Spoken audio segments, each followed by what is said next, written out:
hapon at kagabi. Ang nakasalang sa akin, kilaalan nyo na po kung sino po kayo.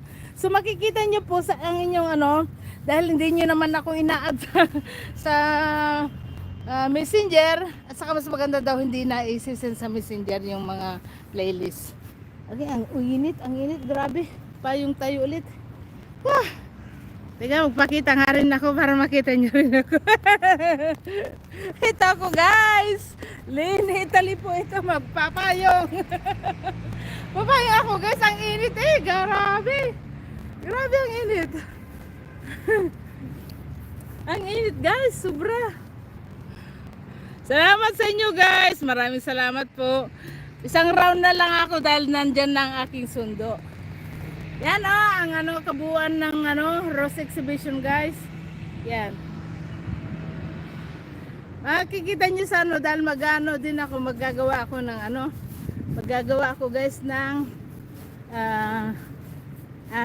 kasi marami akong kinuhang mga video saka pictures ng mga bulaklak dito. So maggagawa din ako ng premiere, mapapanood nyo rin guys by replay. At saka nagagawa din po ako ng highlights para sa ganun ay mapanood nyo po lahat yung aking mga videos na yung lahat ng hindi nakapanood pati makakapanood. Ano po? So yan po ang kabuuan ng Reali.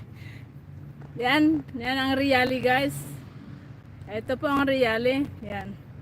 Ito po ay as I said every year, ito po ay bahay mansion guys, yan ng isang hari sa Milan, Italy. Guys, yan po ang kanyang mansion. Dahil nung araw po ay wala pa pong eroplano, wala pa pong train na pumunta sa ibang bansa. So ang ginawa nila, gumawa po sila ng mansion dito upang dito sila magbakasyon sa yung mga taga Milan na may-ari ng mansion na yan. So yan guys. So ito, ang kalakip nila ay itong ginawa nila nung nakakapunta na sila sa ibang bansa. Ang nangyari po ay ginawa na nilang tourist spot at saka exhibition ang lugar na ito. Mayamang hari ng Italy guys maraming pulutan. Ipagdadala ko doon si Mr. ng pulutan niya. Yan guys, so every year po ako nandito guys, malapit lang po sa aming bahay. Kung naka-makina ang tawag namin sa sa kotse, nakakotse ka 5 minutes dito, 7 minutes nandito ka na.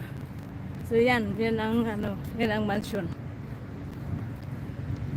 So ako pa uwi na dahil alam ko nandyan na si Mr.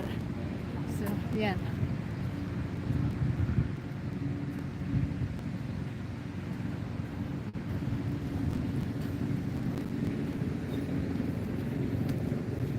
Paparing naman sa akin yun pag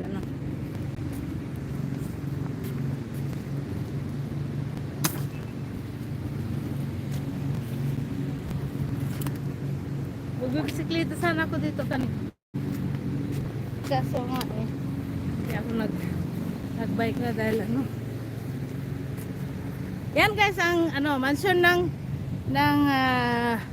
hari. Yan. Ay, nako. Okay.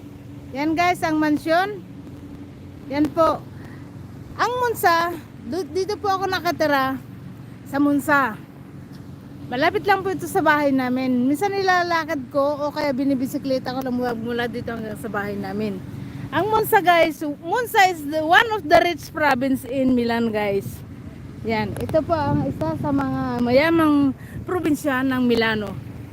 Yan, Milan, Italy. Yan. So yan ang mansion guys. Magmula doon hanggang dito. Mula dito hanggang doon hanggang dito. Yan guys ang Villa Reali ang tawag dyan guys. So, yan. Every year po ako nandito guys. Palakad. Pakalat-kalat po ako.